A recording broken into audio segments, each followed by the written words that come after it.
It's showtime.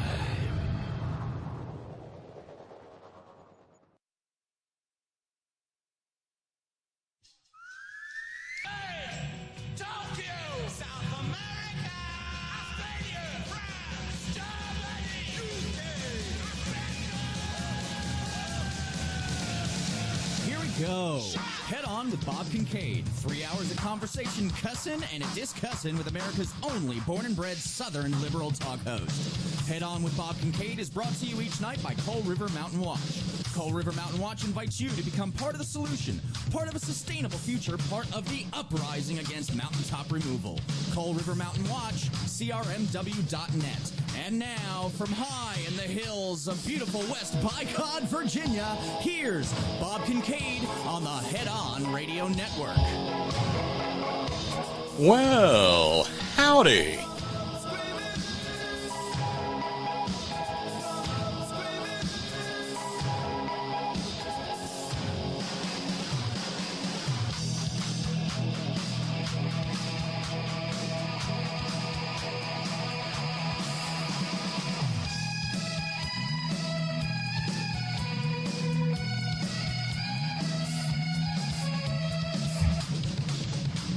Well, unless I miss my guess, and I don't think I do, this program is live, and it's actually going out on headon.live. The White Rose streamer, as usual, has some catching up to do.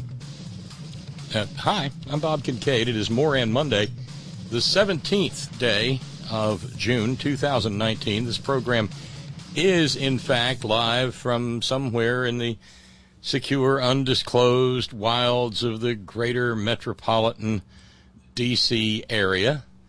And I'm here doing work on the 8 campaign. My colleague Bo is one wall away. Oh, shoot. Buffering already. Okay. Well, maybe that's... Well,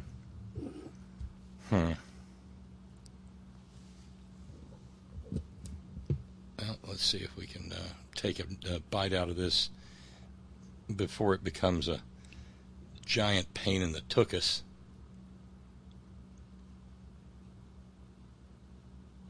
Sparky says, sounding good, Bob. Sounding good, Bob. Good. Thank you, Sparky. So let me know if the buffering persists, and I'll switch over to manual override, and I don't know, we'll cheat at the Kobayashi Maru maneuver and whatever, what have you. But it's Moran Monday. Yesterday I drove from the hills and hollers of almost level West by Coal, Trump-Ginia here to the, like I said, the secure, undisclosed wilds of the greater metropolitan D.C. area. And I'm ensconced in a hotel. We're not having the throttling issues that we had last time I tried to do this. If worst comes to worst, I'll fire up the wireless internet as a hotspot, and we'll try it that way. Let's see. Let's do some just housekeeping. I'm here for the week. We had 6 meetings today, and we got a bunch more tomorrow, Wednesday, and Thursday. And then hopefully I get out of here reasonably early on Friday, and we'll have a Friday on the front porch. Okay? Well, thank you. Steve in New York says, sounding great via headon.live. That's good to know. Thank you, Steve. And like I said, White Rose Society may catch up at some point in time, but unfortunately, it sometimes doesn't. It sometimes doesn't. So again, I'll be headed home on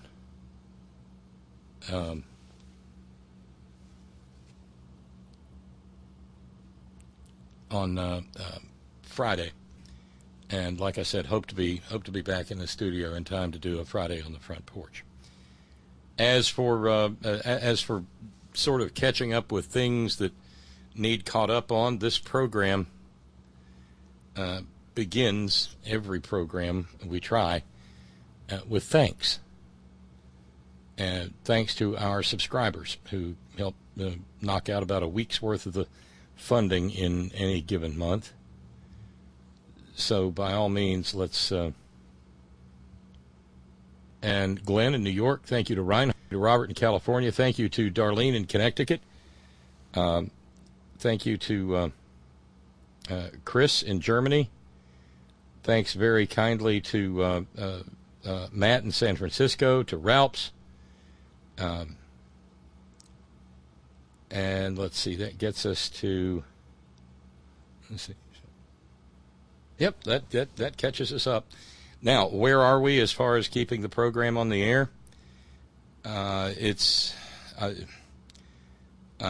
know it for a fact, but I don't.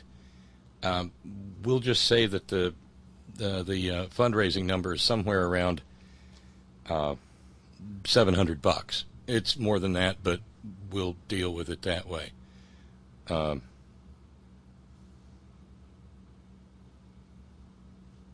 So that's the best I can say. Now, the Have a Week on Me challenge, anonymously offered, has $400 to go on it.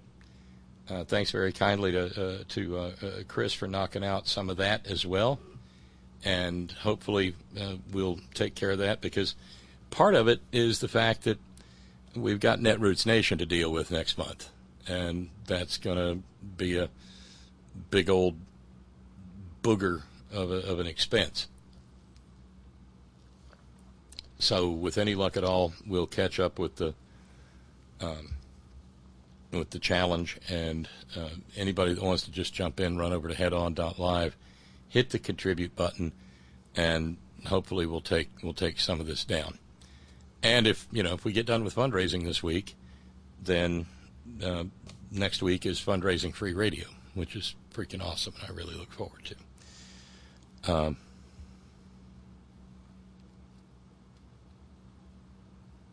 Let's see.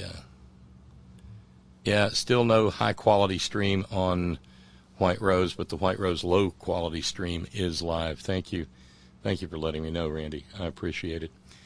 So it's Moran Monday here, and we've got a bumper crop. I had to click this one when I saw it earlier today, because it's just, well, couldn't happen to a nicer guy. This comes out of the ongoing litigation by the victims' families from Sandy Hook, the Sandy Hook massacre, back in 2012. They're suing Alex Jones for the vast amount that he heaped upon them with his bizarre claims that their children really weren't murdered, that they are crisis actors, and you know the rest of it. Well, the law firm that's representing the Sandy Hook parents and the victims' representatives have been engaging in discovery.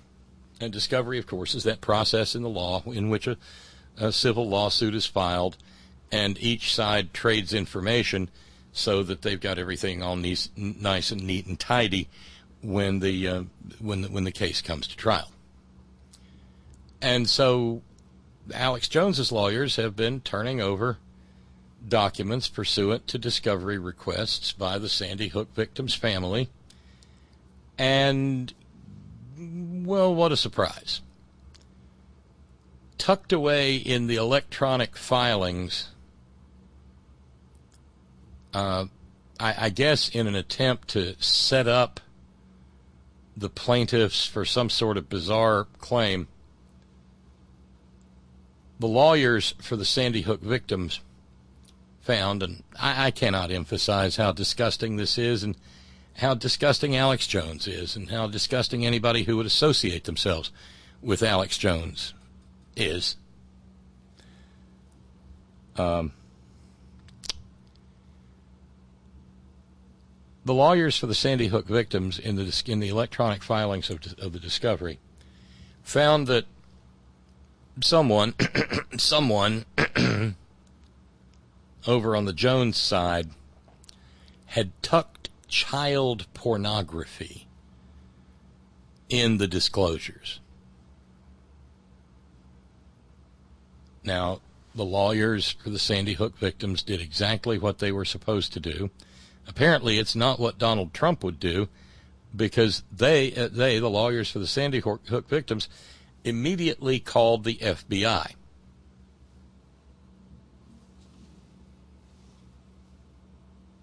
Yeah, which is the right thing to do. They saw them, they stopped, they shut everything down. They called the FBI. The FBI came in, got the discovery, and then the FBI, in turn, contacted the Sandy Hook lawyers, the victims' lawyers, the plaintiffs, and said that they had found numerous additional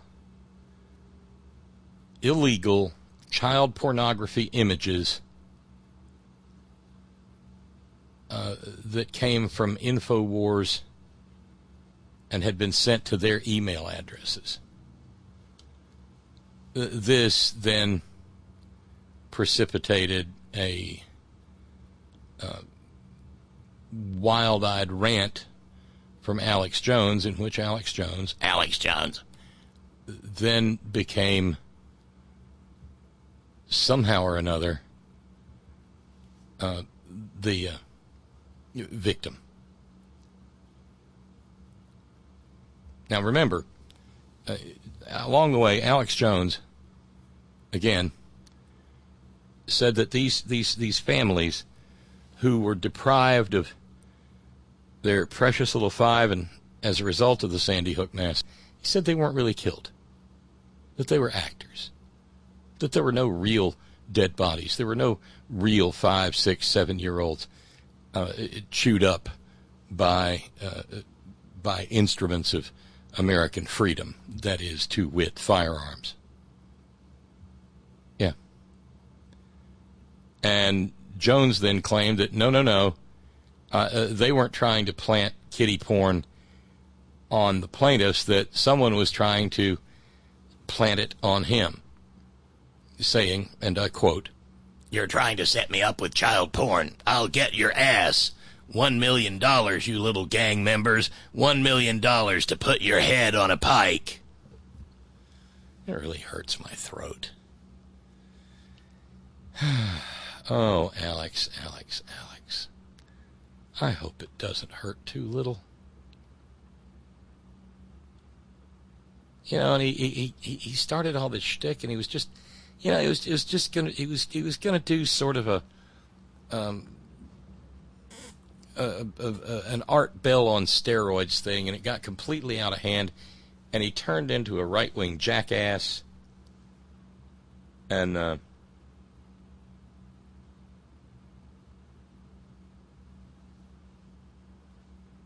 well, there you have it.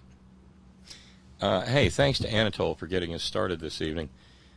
So we'll say we're down to 675, and that means 375 to go on the big have a week on me doubling challenge. Headon.live. I don't know. Let's see let's see if I can pull this off here.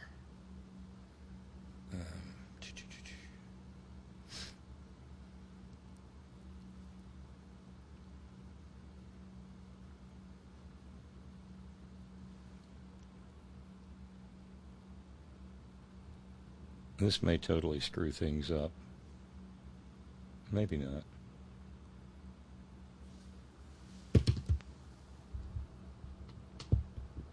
Production on the fly. Someday I'll have a staff.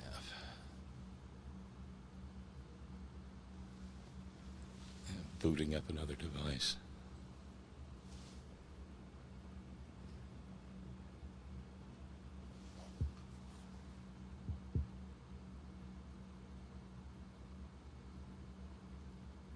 Just stand by.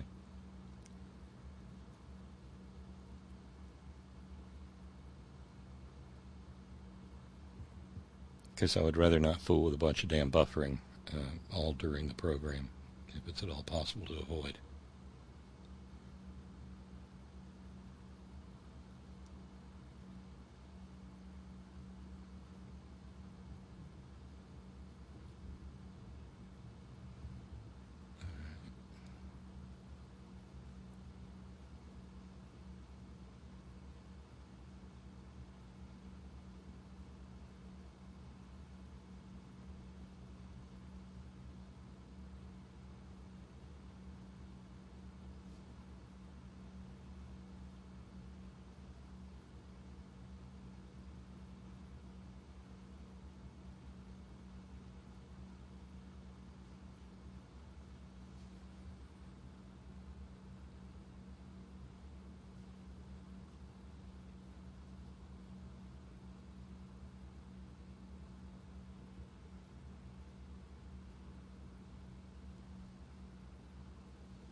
Okay, you want me to do that? I'll be happy to.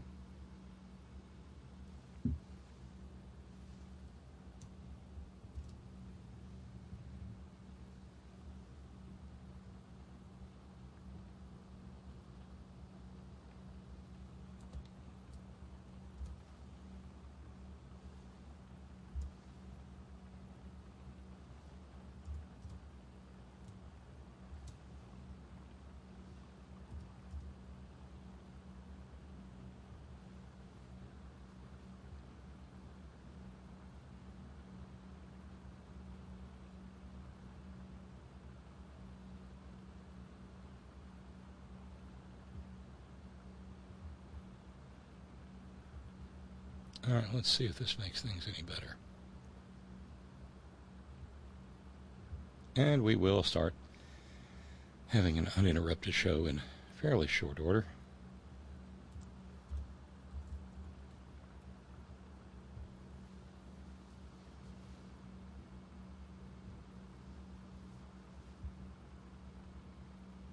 As quickly as I'm able to determine whether this is working.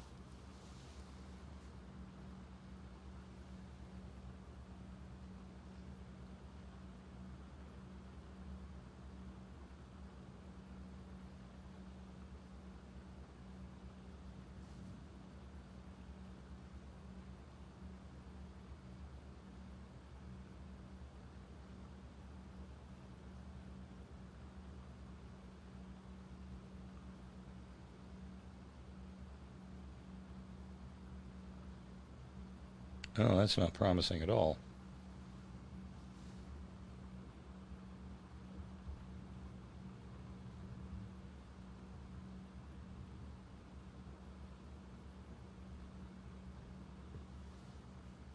Yeah.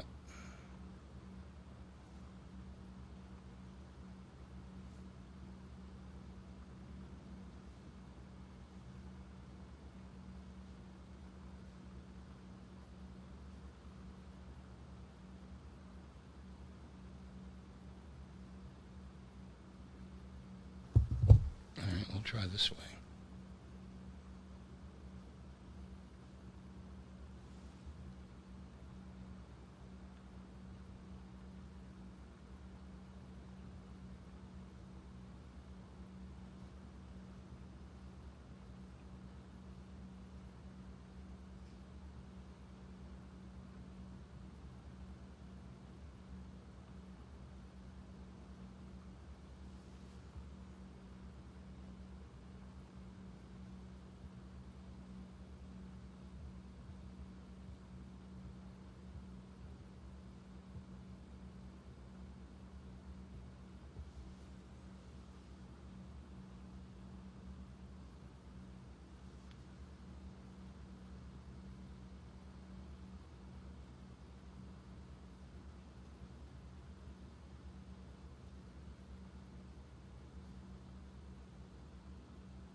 Oh, that's a loader.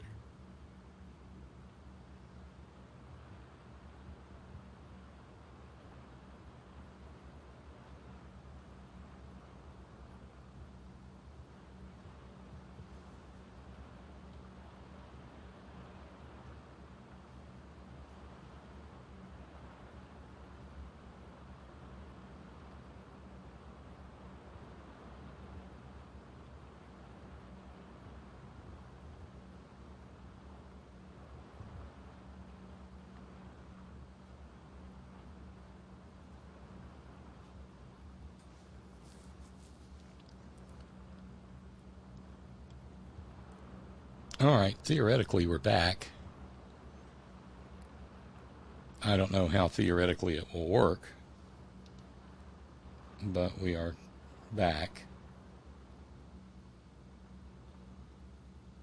For some reason or another, the cell phone internet hotspot didn't work as advertised. Imagine that. But nonetheless, no, we're back. What I was saying earlier is that in the course of our discussions today, one of the things we've been talking about is the similarity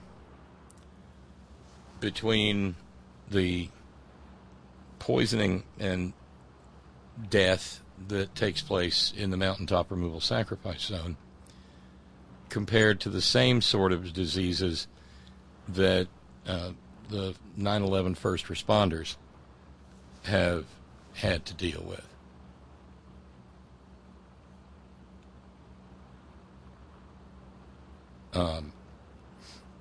Because it's essentially the same idea. Ultrafine particles get into you at a cellular level, subcellular level. Maybe that's part of the problem, the thunder. And as Dr. Michael McCauley pointed out in his testimony last April, they cause inflammation. And inflammation on that level will really, really wreck a system. And that's how they begin to do things like start tumorigenic processes. And so one of the things that Jon Stewart did last week was to call out the Congress. And I guess he did so on a generic basis because at the time he didn't want to seem particularly terribly partisan.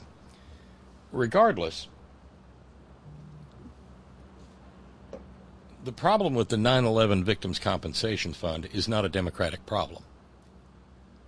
The problem with the 9/11 Victims Compensation Fund is entirely and exclusively a Republican problem. Because, frankly, Republicans don't give a good goddamn about what happened to the people who, they care about the people who were killed on 9/11 because they were able to campaign and ride on their dead backs. But the people who are still suffering, who had their lives ruined by breathing that toxic, vile, poisonous hell, they're useless to the Republican Party from a political standpoint anymore. So consequently, who cares? So after his appearance in front of the House Judiciary Committee, Jon Stewart then, I guess because he thought it was the smart thing to do, went on Fox News TV Radio Rwanda. And flat out said the biggest problem, and I'm glad he finally did say it, he said, Mitch McConnell has been the white whale of this since 2010. I want to make it clear that this has never been dealt with compassionately by Senator McConnell. He's always held out until the very last minute, and only then, under intense lobbying and public shaming, has he even deigned to move on it. Well, lo and behold, who knew that, well, look, there it is, public shaming. And McConnell called out on it by one of the creeps over at Fox News TV Radio Rwanda, you know, on that morning thing they do. What is it, Fox and Fiends? McConnell shot back, we've never failed to address this issue, and we will address it again. I don't know why he's all bent out of shape, but we'll take care of the 9/11 Victims Compensation Fund. When, Mitch? When? It should have been taken care of years ago. It should have been permanently funded. That's part of what's upsetting to Jon Stewart. But if I had a chance to sit down and just have a brief chat with Mr. Stewart, I would explain to him, John, buddy, Mitch McConnell has thousands of people that he represents that he actively supports poisoning. It's not like he's failing to act like he is in the case of the 9/11 Victims Compensation Fund. He actively supports poisoning them, okay? Because that's where he is.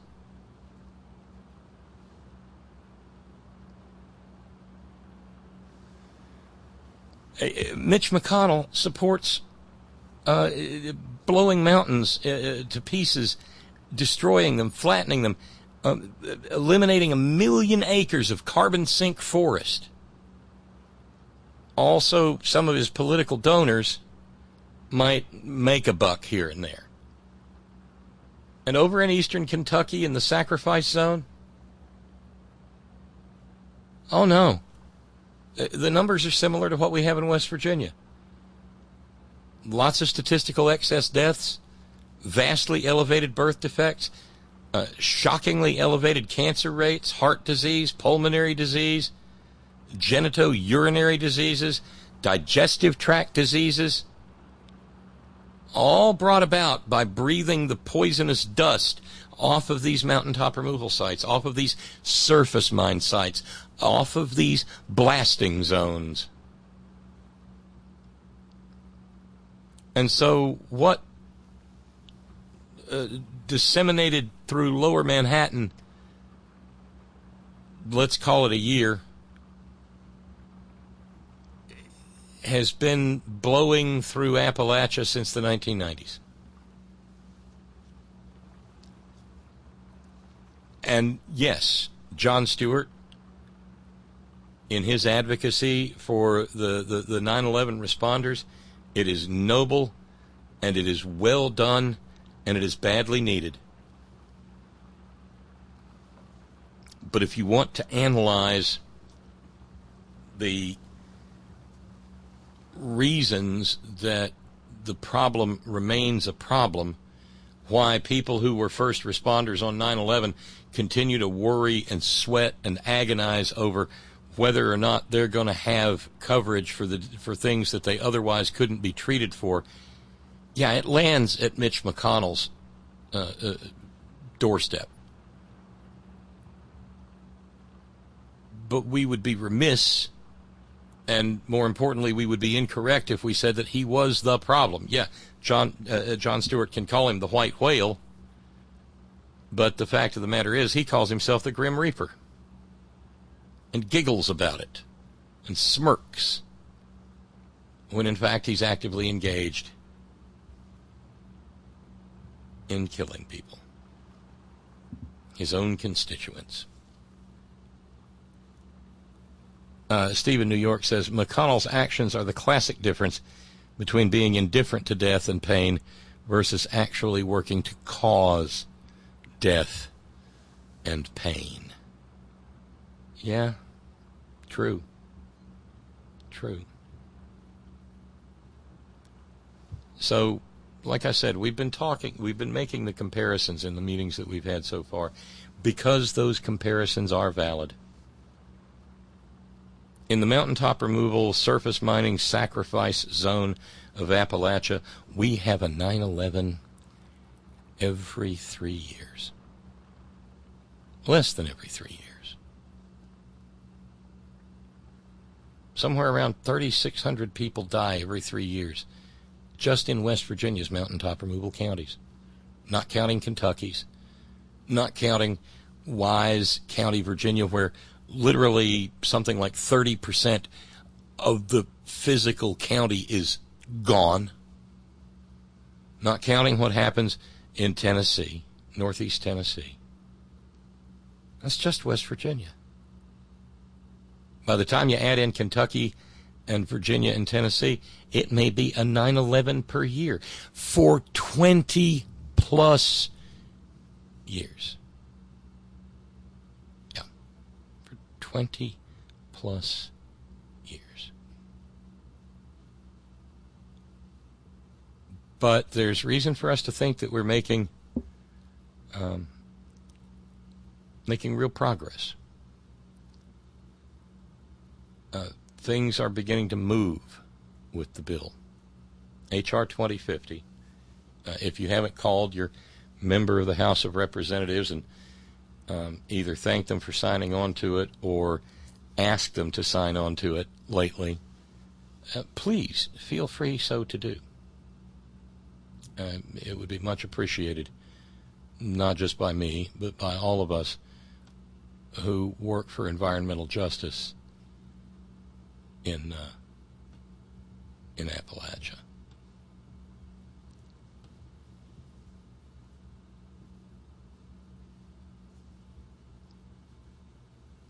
Now, again, it's Moran Monday, and I'm just going to kind of bounce around a little bit.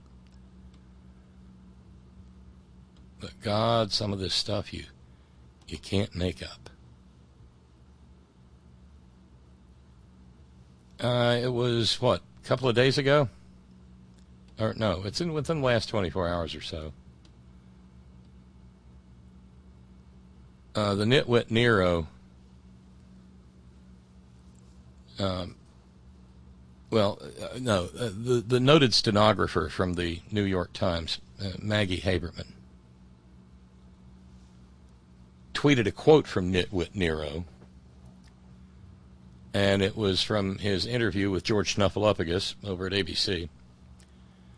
There's never been a time in the history of our country where somebody was so mistreated as I have been, Trump tells George Stephanopoulos. That was Maggie Haberman's tweet. Well, Beavis, or Butthead, depending on how you view Donald Trump Jr., Uday or Kusei, again, depending on how you view Donald Trump Jr., said, subtweeted Maggie Haberman and said, he's right. He's right.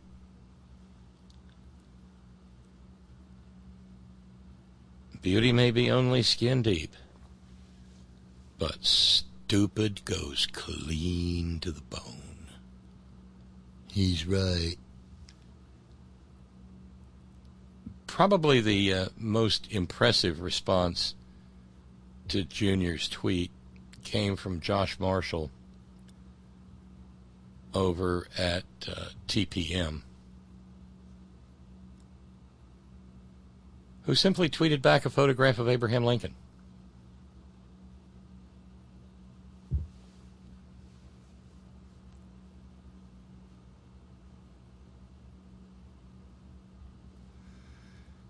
Yeah. Apart from everything else, how was the play, Mrs. Lincoln? You could follow that with a tweet of William McKinley or James Garfield or, FDR sitting in his wheelchair, mistreated.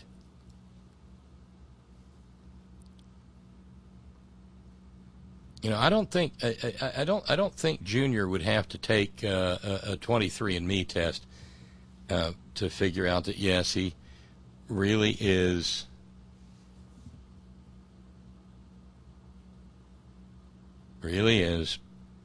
a direct relation to Donald Trump, because monumental stupidity runs in that family like a white, and I do mean whitewater river.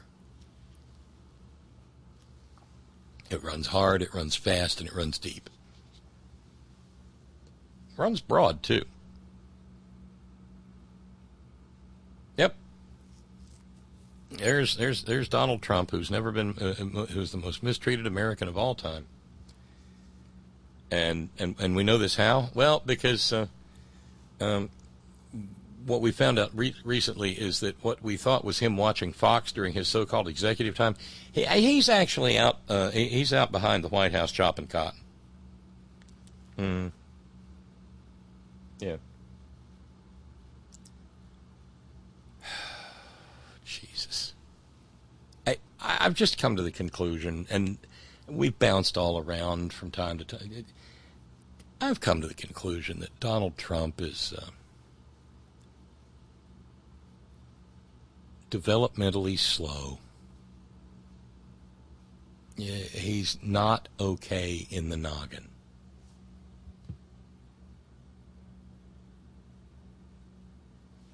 It's just that simple.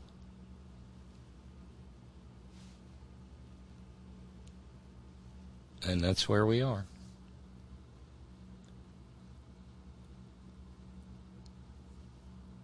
Yeah. Most mistreated man. Now, on the other hand, speaking of presidential history, because this is pretty good. Pete Buttigieg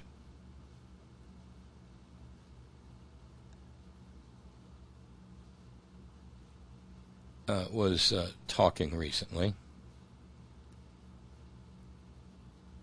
He was interviewed by Axios on HBO.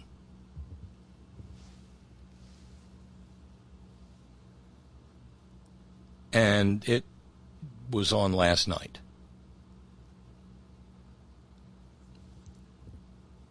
And he answered a question from Axios about how he responds when people say that he's too young, too liberal, too gay to be commander-in-chief. I don't think he's too liberal. Let's just get that out of the way. Too young, too liberal, too gay to be commander-in-chief. Pete Buttigieg responded by saying, I would imagine we've probably had excellent presidents who were gay. We just didn't know which ones. And, of course, he's correct in that. Later on, he gave himself a bit of a little bit of room to maneuver by saying, my gaydar doesn't even work that well in the present, let alone retroactively, but one can only assume that's the case. And I presume he's talking about it on a statistical basis. But one doesn't have to really rely on statistics. It is a near certainty that we have had a gay president in the United States. James Buchanan comes rushing to mind. He was, in fact, our only confirmed bachelor president. But it's not just that. It's that when he was in the Congress before he became president, he was as tight with Senator Rufus King of Alabama, well, as Donald Trump is with Vladimir Putin or, I don't know, Lindsey Graham. My, oh my. You know, Lindsey's a little tiny fellow. Lindsey's practically a hobbit. And I know this because I've stood next to him, past him in the hallways underneath the in the basement of the Russell Senate office building. Little guy. Not much to him at all. And I saw a photograph of him in today's Washington Post,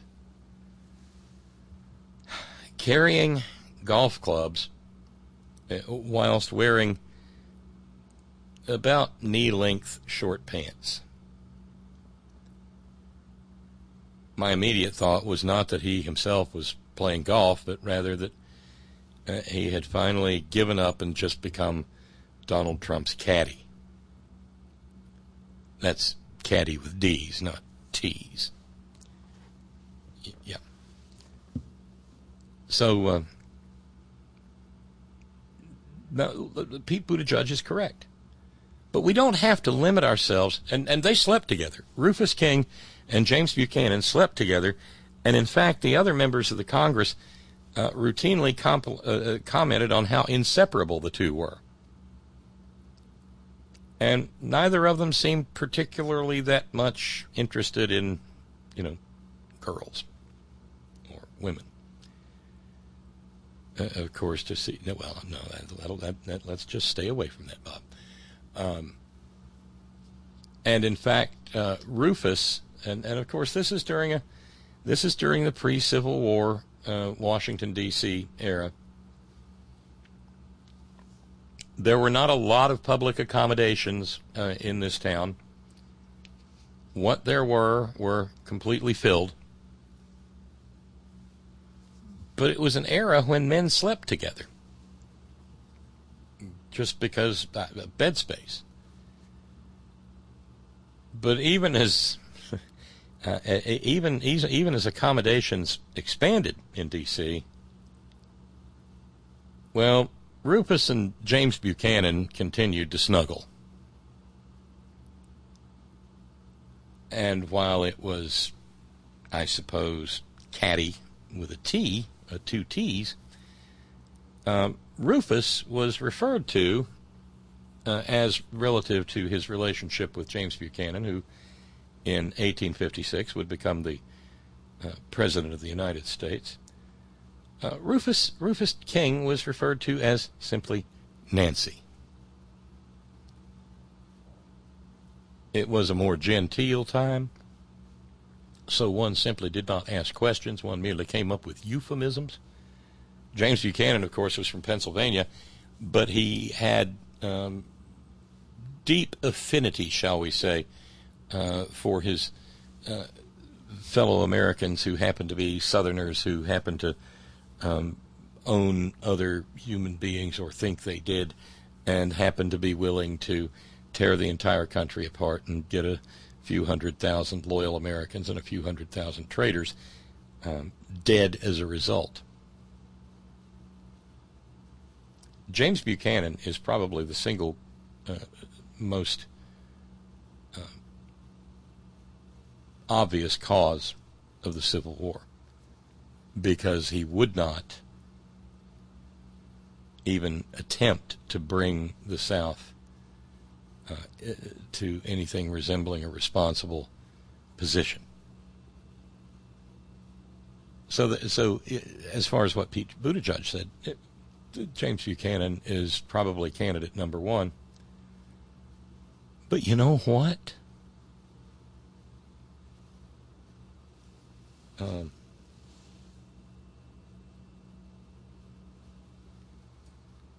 George Washington. Oh, sure, he was married to Martha. Never had any kids. Married the older woman. Had no money of his own. And proceeded to parlay all that into quite the fortune. Never had any of his own kids. And what's more, and this is remarked on in the historical in history in primary source documents, when he was general of the commanding general of the Continental Army, oh, what in the hell is this? Stand by.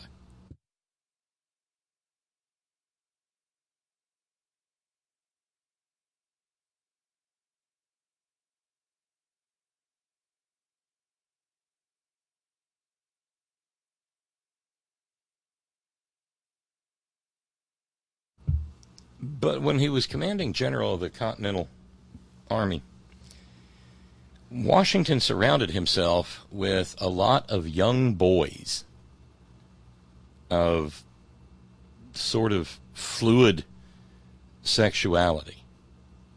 Alexander Hamilton, the Marquis de Lafayette, another guy whose name I can't remember. He went on to die. And there was correspondence that was more florid and romantic than anything you would ever read. I mean, it was, well, it made the balcony scene from Romeo and Juliet look downright terse. So I guess Pete Buttigieg didn't want to run the risk of sort of outing the father of our country, or the guy who almost got our country torn in two, James Buchanan. But he's right. And, you know, this being Pride Month and everything, it's worth noting that, yes, we have probably had at least one, probably more than one, gay or bi or sexuality fluid chief executive officers. Of course, I'd be remiss if I didn't include Donald Trump in all of that. I don't think he's gay, but I think he's had some boyfriends.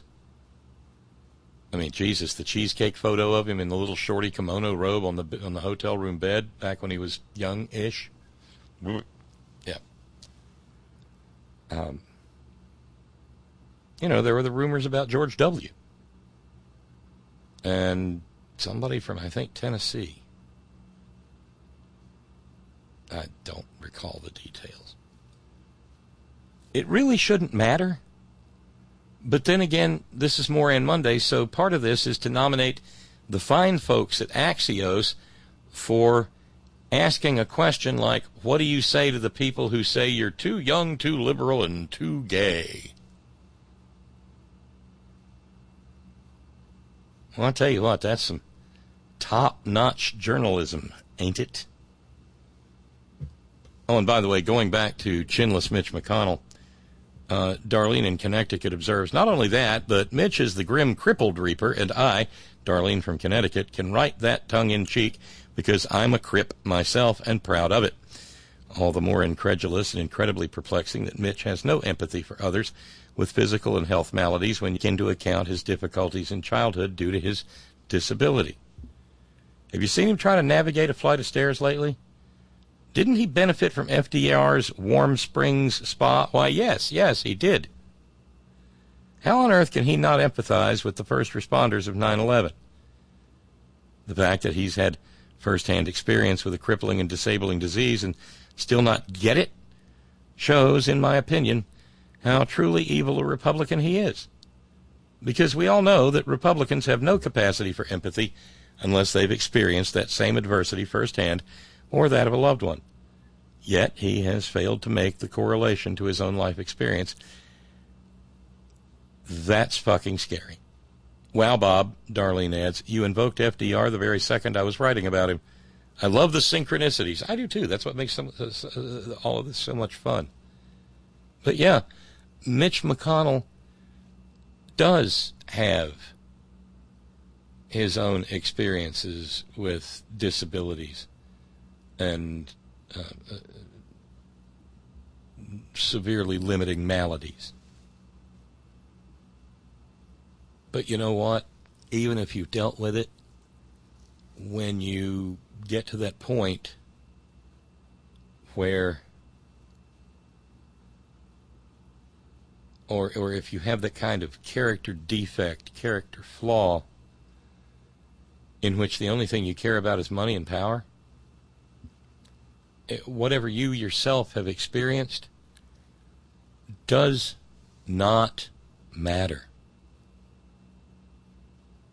And Mitch McConnell is one such person. Mitch McConnell cares probably about two people on this planet.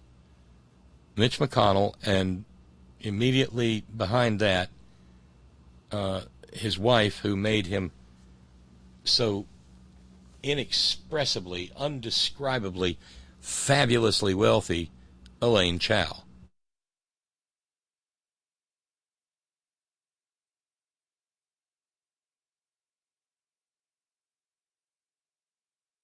Everyone else, on the other hand, can hang fire.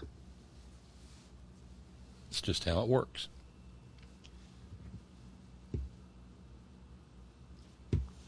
But we've, I mean, there's,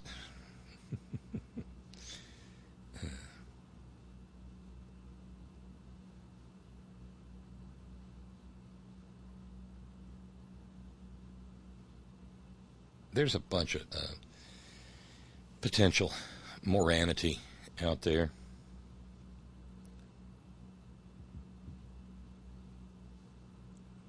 I don't think there's a bigger Moran in America, just on general principles, than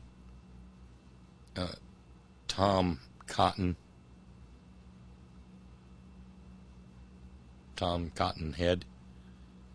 from Arkansas.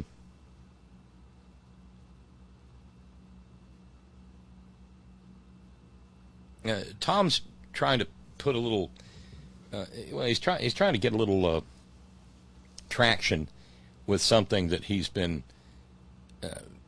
blathering for a while now. He's trying to take that old bully line about, I'll beat you with 2 punches, the first one and the last one. So he went on Face the Nation and interviewed by Margaret Brennan, began shrieking for war with Iran. Because as a Southern senator, he knows that there is always a certain contingent of his constituency that gets all worked up by waving the bloody shirt. In the days leading up to the Civil War, there were recruiting posters that warned that if young Southern white men didn't sign up for the rebel army, that the Yankees was going to come down and rape all the women's. And they believed it.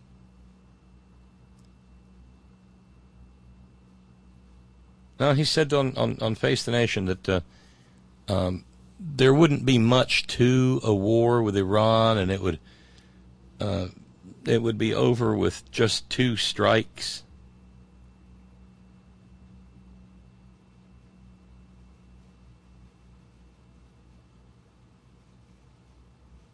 The first strike and the last strike.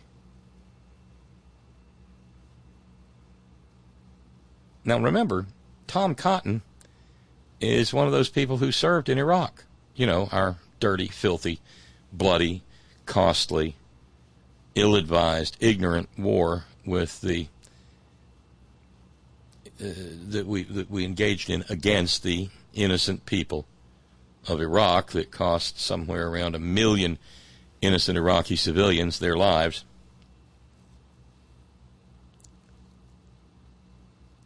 He fought in that. He was on the losing side. You know, us, we the people, Merca.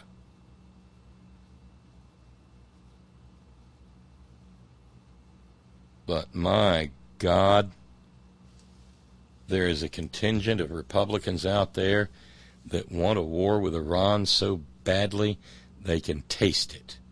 And it's got that ferrous tang of blood in the mouth, like when you unintentionally bite your tongue or the inside of your cheek, and you, oh, that's what blood tastes like. Yeah.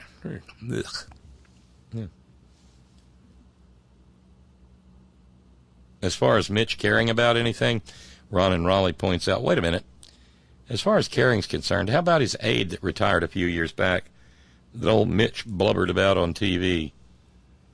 I'm guessing he cared about him, if you catch my drift. And I do, and I think on a larger basis, you know, we do.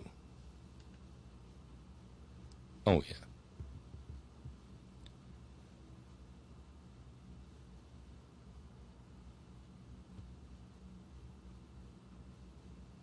So, Tom Cotton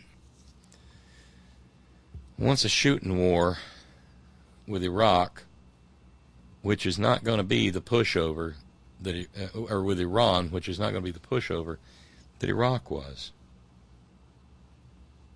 Yeah.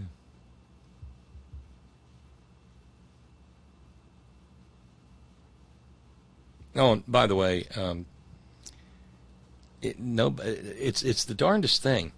Mike Pompeo, who graduated first in his class at West Point, is having the devil's own time trying to get anybody to buy the baloney that he is selling as a reason to go to war with Iran.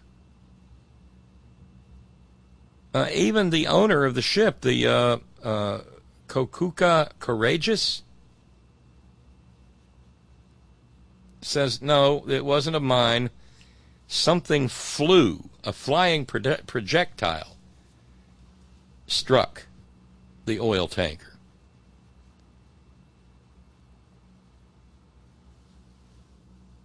And the pathetic, grainy video that they've released couldn't possibly be any dodgier. And yet there are people out there who are simple enough to say, oh, that's got to be some Iranians. Never for a moment imagining that little vessels like that are available all over the Persian Gulf, and that, well, you can dress up anybody any way you want to, and yeah, well, Iran's crazy. They're bad people. Bruga. Meanwhile, all the time, no, that's okay. Tell MBS that I'm not available for commentary. I'm on the phone. I'm doing my hair. I mean, because a country led by a guy who orders the covert chopping up of a political enemy. Well, that would I mean, Saudi Arabia would never, ever, ever, ever do something like that. Now, would they? Of course they would. I mean, the UAE doesn't have any. No, actually, they do. But it doesn't stop old Mike Pompeo from trying. Now, does it?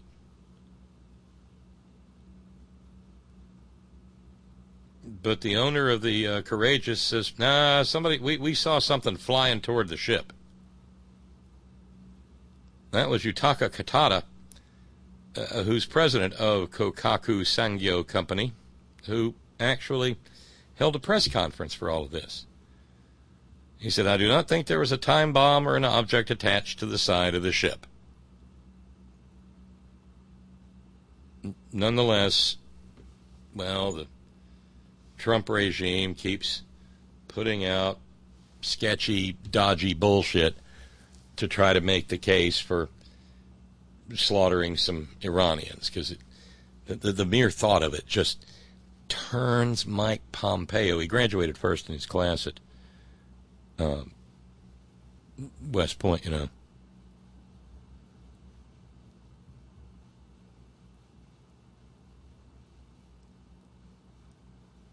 Yeah, right.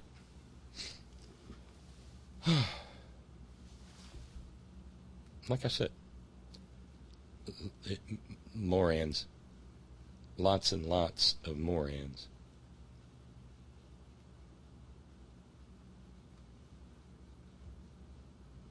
Oh, I need just a minute.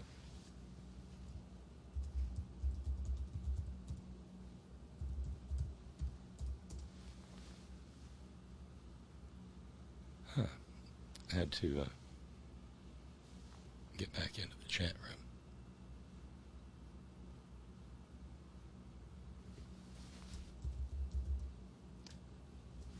But like I said, I guess we're down somewhere around 675, or that's what we'll call it. That's what we'll say. It's more than that, but it's just where we are. And that thanks to Anatole. And we've got 375 to go on the Have a Week on Me challenge.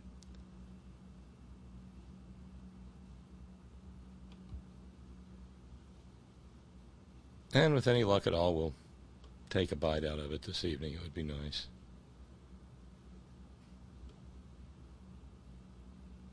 And by the way, just because bandwidth is behaving the way the bandwidth is this evening,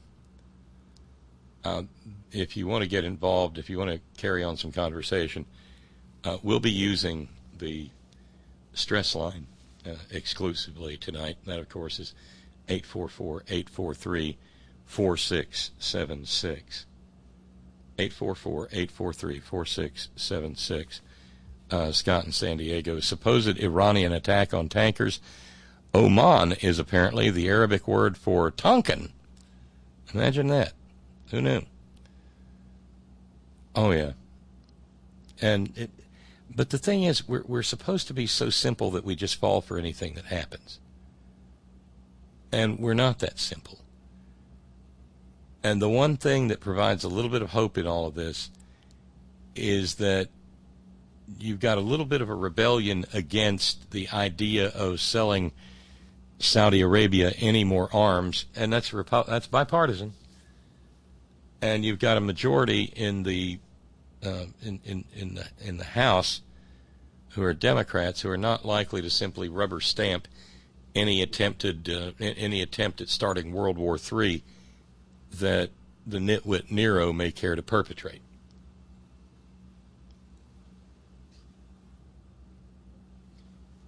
So that's the we've made it to the top of the hour. I'm going to take a brief break. I'll be back in a few minutes. and then we'll see what hour 2 brings to us. Okay? This is The Horn. I'm Bob, on the road, and I'll be back.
And so we're back, and hour 2 beginneth. Thanks for tolerating the brief delay there. I appreciate it. I thought we would get started with hour 2 with a couple of Supreme Court stories. And I'll mention along the way that it's amazing how much difference there is between being in one's home studio and, a hotel room. So I apologize for any harem-scaremness to this. And just in terms of a program note, we were lucky. We got out of our last meeting at about 3:30 today, and the commute back across the river was as easy as any I've ever had in D.C. Doesn't mean there wasn't any traffic. It was just easy and, no big snarls. So I'm hoping we will have more than not during the coming week. Tomorrow looks reasonably decent as well. But it just sort of a heads up in that regard. Oh, by the way, the news broke during the last hour that Julius Geezer has sent another 1,000 troops to the Middle East and is vowing that, for what it's worth, which is precisely nothing, Iran will never be allowed to develop a nuclear weapon. These fuckers really do want to get their war on, don't they? Yes, they do. Of course, don't worry. Don Jr., Uday and Kusei, Beavis and Butthead, they won't put their precious hides at risk because Trumps don't serve their country. No matter what their country is, they don't serve it. Plain and simple. And, well, frankly, 1,000 troops are not enough to deter Iran because that's a whole lot bigger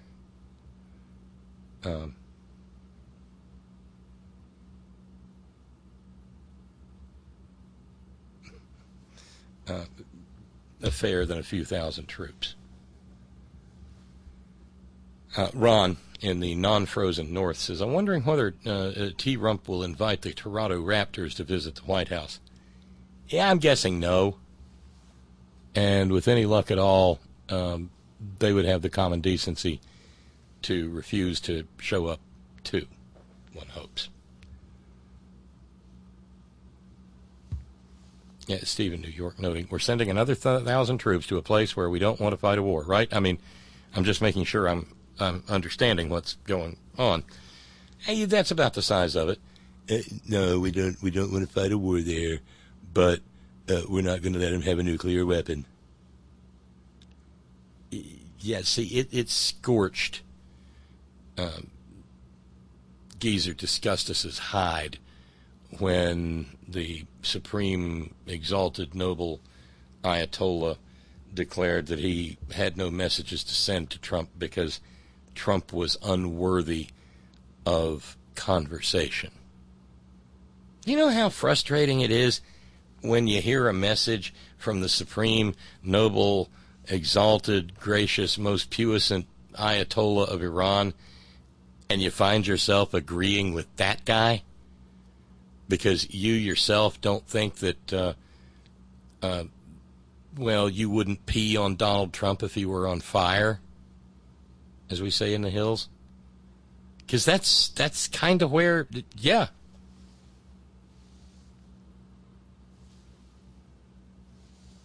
Jesus.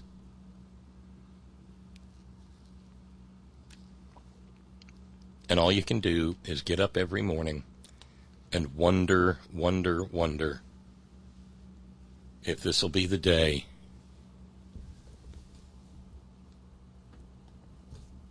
that he tries to start World War III.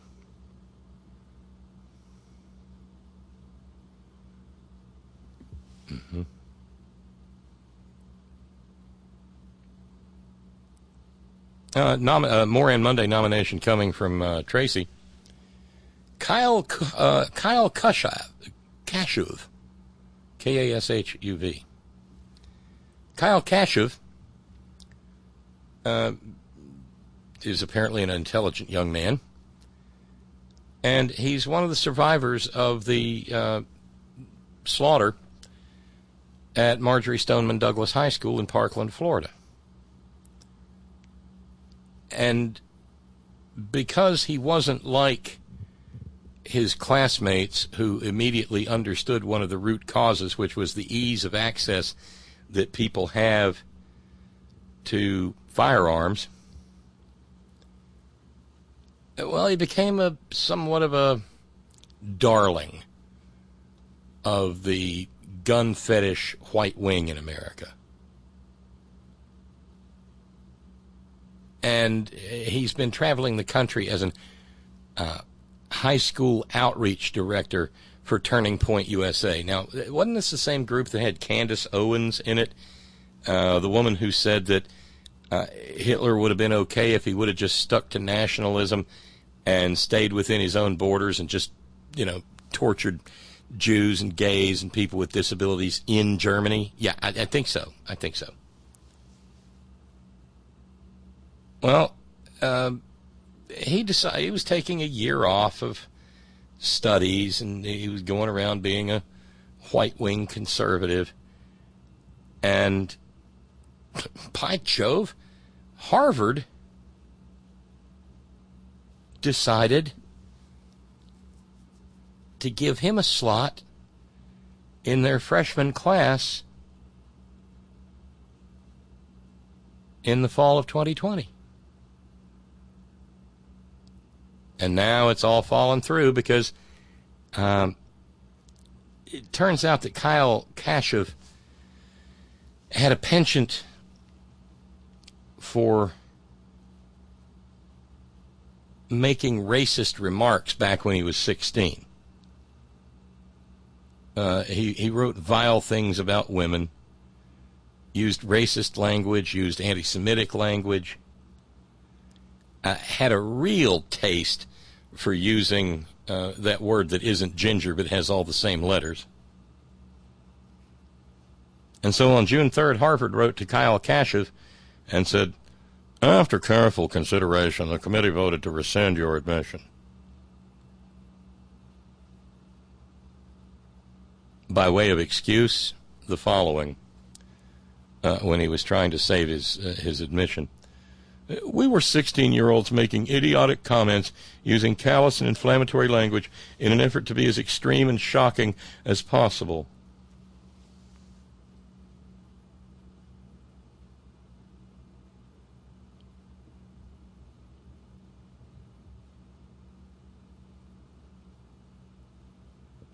So, I guess he won't be a Harvard man. Oh, don't worry. I'm sure there's lots of fine, upstanding, white-wing universities. Maybe he could go to Falwell U. Yeah.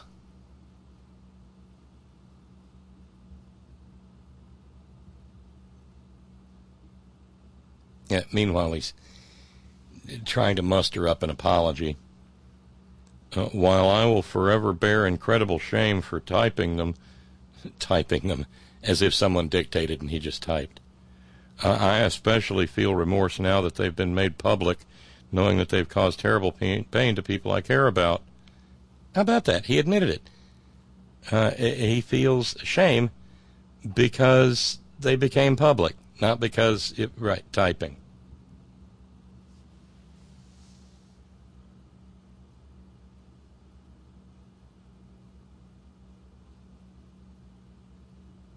Mm-hmm.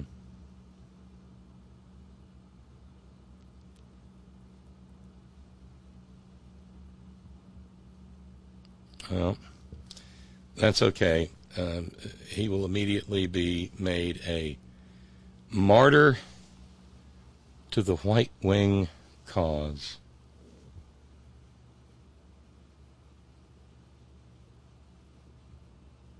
There's an interesting thought. Renee, not too far away in D.C., Says, just wondering what the Supreme Court majority Morans would opine if Mayor Pete got the top job and the antediluvian South refused recognizing his position, let alone marital status. Well, the Supreme Court's spoken, Renee. I mean, even John Roberts, none other than John Roberts, was part of the Obergefell majority. I think he even wrote the Obergefell decision, didn't he? I mean, his clerk did.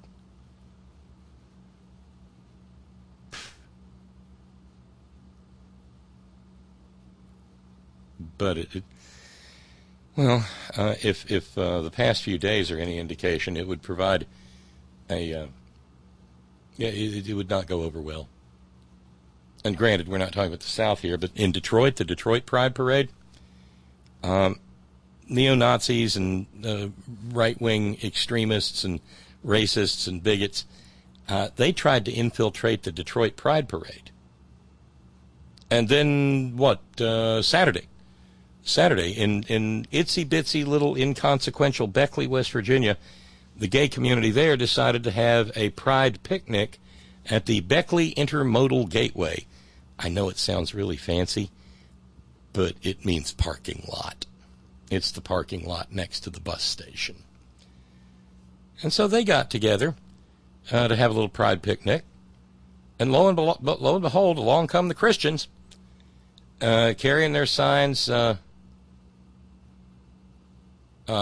see. One said LGBTQ.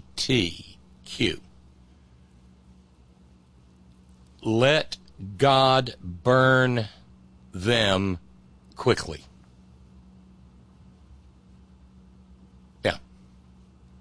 And then, let's see, where was this other one?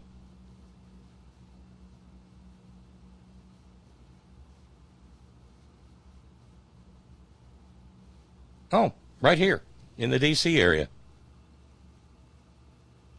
3 teenagers under arrest because they and several others participated in an attack on a gay couple early yesterday morning, Sunday. Elena Gertz is a spokeswoman for the Metro D.C. Police Department and said the case is still under investigation and sexual orientation is being investigated as a motivation because 19-year-old Marcus Britt and a 15-year-old and a 16-year-old all joined in, all from Fort Washington, Maryland, and were charged with robbery by force and violence after allegedly assaulting at least one of the victims and fleeing with his property. But it's a lot worse than that. Carl Craven, on a GoFundMe page, wrote about the attack on him and his boyfriend. He didn't name the boyfriend. They ran into these kids while they stopped to just converse with one another in between walking from a place called Hawthorne Nelly's, which is a popular gay sports bar. Carl Craven said of his boyfriend, he was leaning against me, and a few guys started yelling faggot at him and started to swing at him. It was all a quick blur, but next thing you know, there were literally a mob of 15 guys beating him. They came out of nowhere, and I was powerless to stop them. All I could do was jump on him to try to protect him and scream help. He can't say, Carl Craven, how long the attack went on, but the group took his wallet, they took his boyfriend's phone, and bashed in some of his teeth, busted his lip, needed stitches, black eye, bloody gauze over his swollen lips. And to top it all off, because this is Merca, the greatest country in the history of the world on earth, now, today, forever, in the universe under God, Carl Craven said of his boyfriend he doesn't have insurance and can't afford the ER and tooth repair bill. They've raised $7,000 of a $10,000 goal. Craven went on to say, D.C. Police LGBT Liaison Unit just visited us to see how we're doing. And D.C. Police continue to work the case. when I see a story like this, I'm often reminded of how the conservatives, we don't need no hate crime laws. That's a thought crime.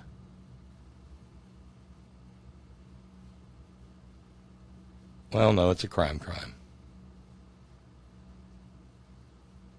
The article from NBC also notes that a transgender woman by the name of Zoe Spears was shot and killed Thursday night in Fairmont Heights, a Maryland suburb of D.C.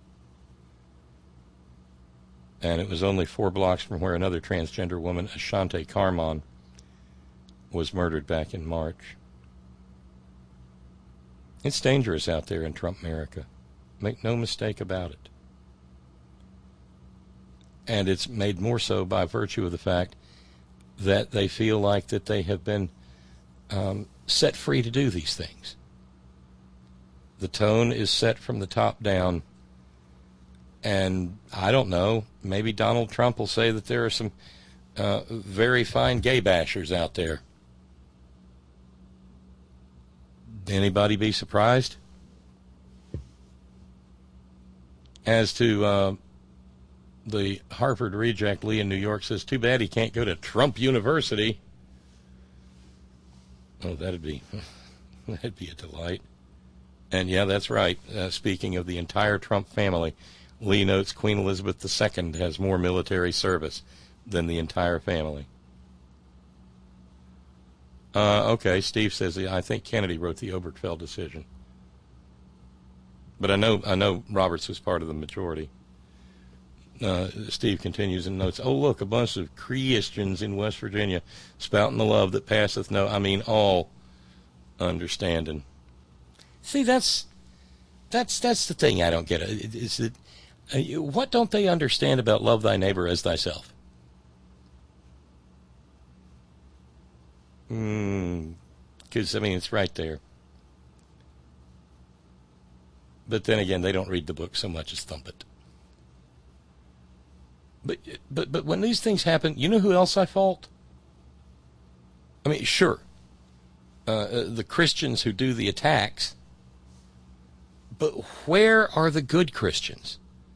Every time a Muslim does something wrong, all over this country, right-wing radio is awash in these filthy bigots, these Islamophobes and what have you, Republicans, screaming, my friends, why won't the good Muslims do something about sauce, goose, sauce, gander? Where are the good Christians? Why won't where are the, come on, it can't be that difficult. I can't do it. I'm not one. But it can't be that difficult for the good Christians to say, no, those people aren't really Christians. They're not going to heaven. They're not partaking of the grace of Christ Jesus. They're not saved, and they're going to barbecue in hell for all eternity. You might at least manage to make them think. Thinking they're not so good at, but maybe, just maybe.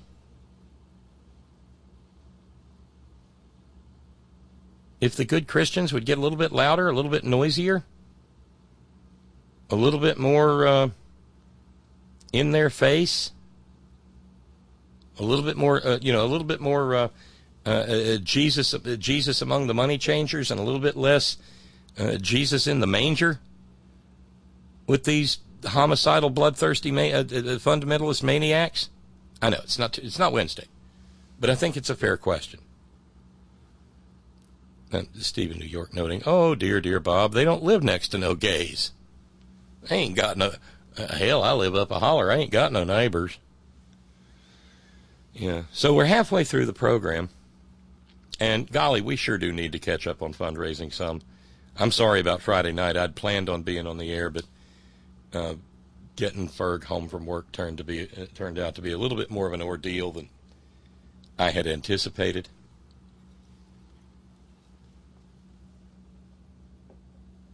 But regardless, if we could take that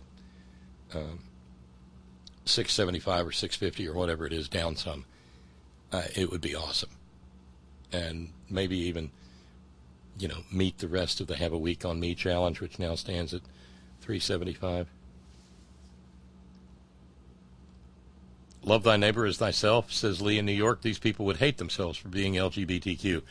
So, of course, they hate the ones who can admit it. Yeah.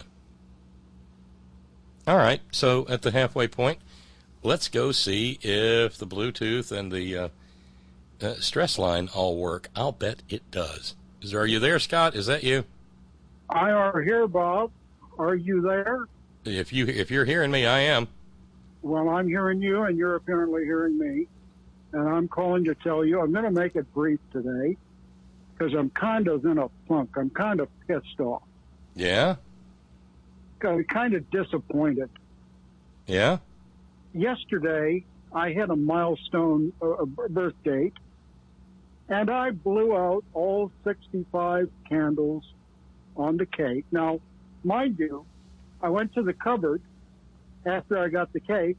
I went to the cupboard and found a box that had candles in it. Correction, a candle in it. Okay. So I put the candle at the center of the cake, lit it, blew it out, lit it, blew it out, lit it, blew it out. I did that 65 times, and I lost count once. And that. My God, did you hyperventilate? Well, I had to crawl back to the living room to sit down to have a piece of cake. Right, you breathe into a brown paper bag. Let's see if the sound effects work. Hold on. All right. Hey. Yeah, you get an ovation for your 65th birthday. Happy 65th birthday, Scott. Thank you, Bob. I don't believe it. And on top of that, even though I blew out a candle more than 65 times, and I'm sure that counts technically, I woke up this morning and my wish had not come true. Oh, I bet I know what it was. What do you think it was? I don't know. Is it the same thing that would occasion a news story? Middle-aged progressive West Virginia broadcaster caught running naked in yard? Oh, no. Nothing as colorful as that. I was kind of thinking that it might do the world a little good if all of a certain occupant of a large house in Washington's innards would slip rapidly out of his butthole. They'd cart him off to Walter Reed or wherever. Yeah, let's see. That would be your dinner in your central time zone, verging on your mountain time zone. But yes, I'm sorry. No, that's okay. I completely understand. Maybe I've got to reconfigure the wish and go for something a little less jarring or something. I don't know. But I said I would make it brief. I do want to hear your thoughts about what old slappy Clarence Thomas said about he wishes the court would readdress. I forget, that wasn't the exact word, but he wanted them to readdress a bunch of erroneous decisions. I saw that today, and I figured you'd have something to say about it. But before you do, I just have two quick TV viewing tips that I think the Horn family would get a lot of benefit from. One is a documentary that premiered on HBO last week called Ice on Fire. Leonardo DiCaprio apparently narrated it and may have been a producer or something. It's probably the best film that I have seen on climate change that has ever come my way. So anyone who has access to HBO or HBO Go or HBO Now, check it out. It's called Ice on Fire. And basically it gives a very straightforward summation of where we are planetarily in terms of climate change and the ticking clock, okay? But it also highlights a number of ways, some of which I'd never heard of, that we can either mitigate the effect of what's been going on with carbon in our environment, not only mitigate some of that effect, but actually reverse the effect. And it really was an eye-opening in terms of the problem, yet very optimistic and clear-eyed look at what's possible if we would only shift our mindset instead of seeing the profit potential in the problem, that is to say, fossil fuel consumption, okay, that we would shift our mindset and gear our science in such a way as to see the profit and good potential possible in the solution to fossil fuel burning and usage over the last 200, 150, 175 years or so. So there was that, Ice on Fire.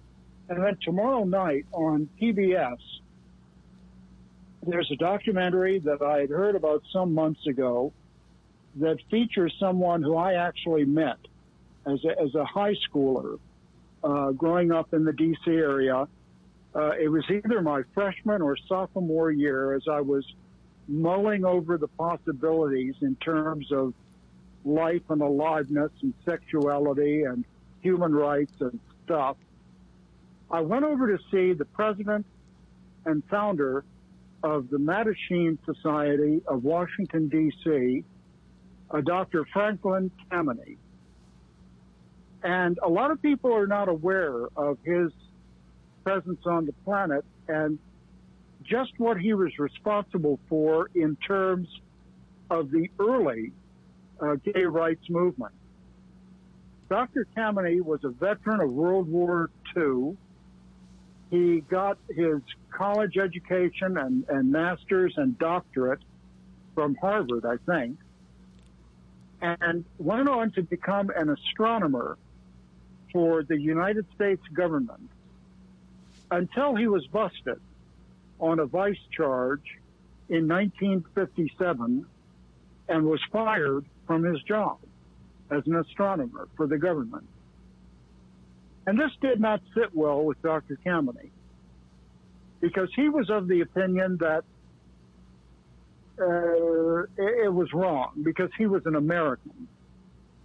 And if the Constitution and Bill of Rights protects one of us, it protects all of us.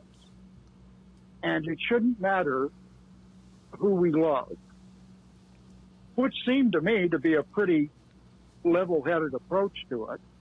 And he went through the various hoops, the flaming hoops, to get his job back and become reinstated and all of that, all to no avail.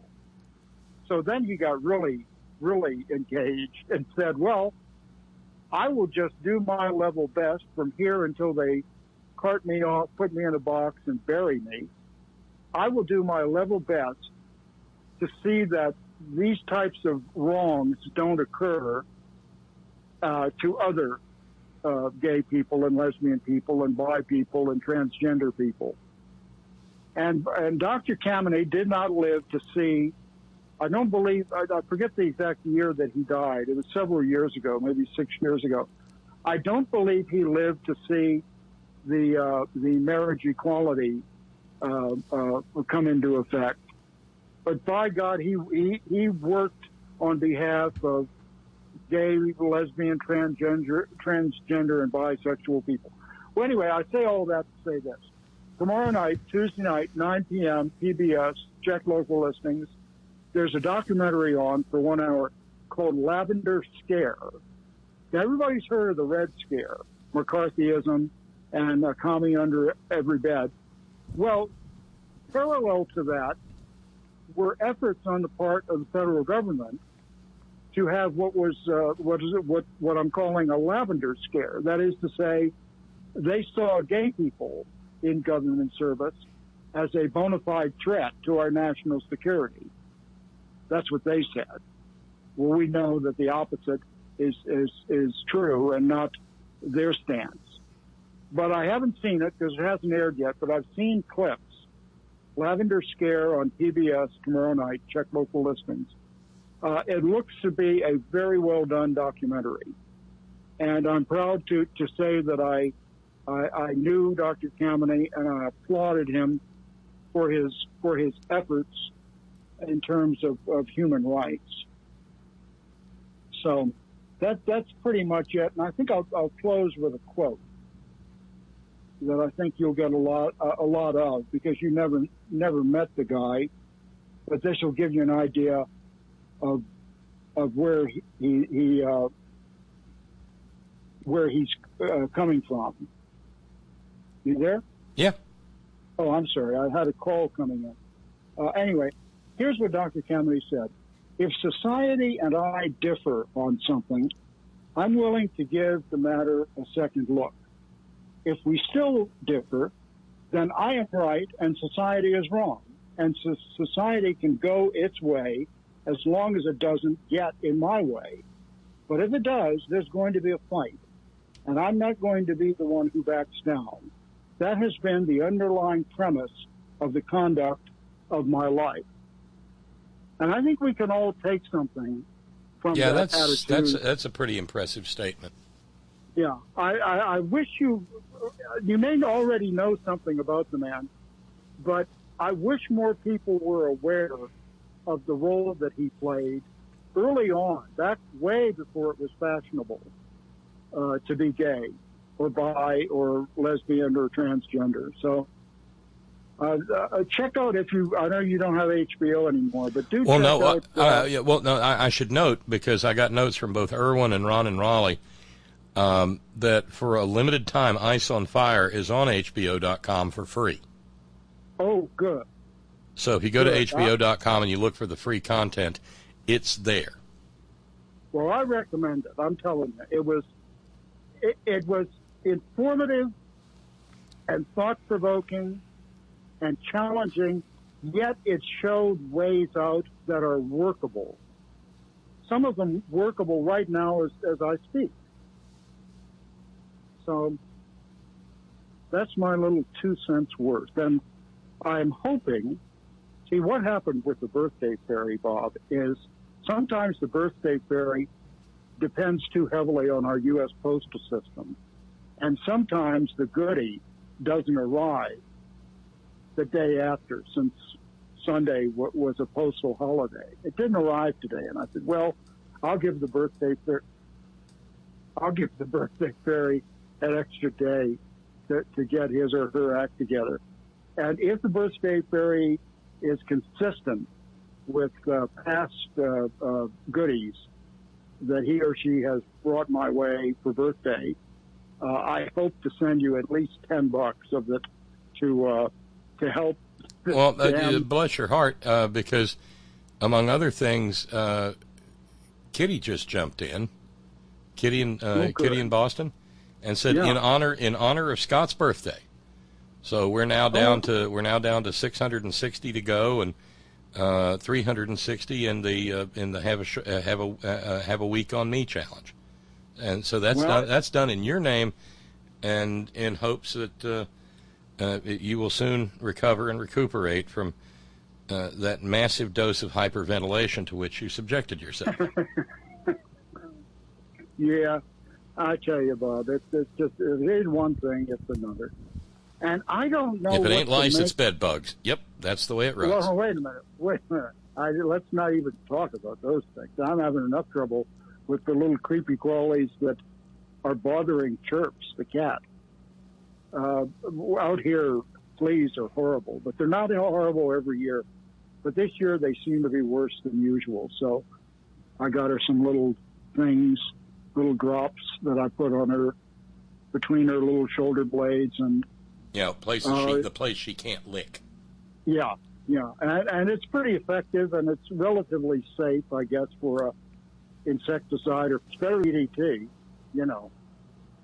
But anyway, that's pretty much all I got, I guess. But to talk about Clarence Slappy Thomas. Oh Jesus! You talking about that dissent, or I guess it's a concurring opinion in gamble.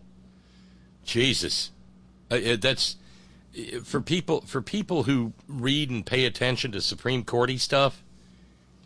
That is some terrifying horse shit he was shoveling, Slappy Thomas.